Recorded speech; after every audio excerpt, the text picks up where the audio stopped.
কিন্তু গোলের পজিশনটা দেখলে আপনি অবাক হবেন। লিওনেল মেসি পাস করলেন, এদিকে ম্যাক অ্যালিস্টার কিক করলো, জিদানের ছেলের হাত থেকে ফসকে গেল।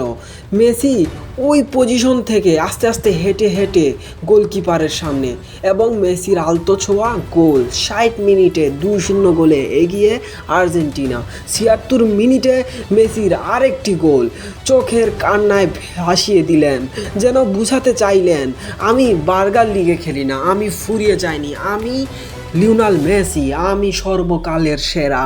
লিওনেল মেসি অবিশ্বাস্য, এই বয়সে এসে কিভাবে এমন কাজ করে দেখালেন তা আসলে কারো মাথায় ঢুকবে না, ঢুকার কথাও নয়। যে বয়সে নেইমার ইনজুর্ড, ম্যাচে ফিরতে পারছেন না, যে বয়সে রোনালদো ফুলভাল শট করছেন, যে বয়সে কিলিয়ান এমবাপ্পে নিজেকে চেনাচ্ছেন যে রোনালদো মেসিদের ডেট শেষ, সে বয়সে যেন এমবাপ্পে ভিনিদের সাথে টেক্কা দিয়ে সর্বোচ্চ দিয়ে এগিয়ে গেলেন 3 গোলে।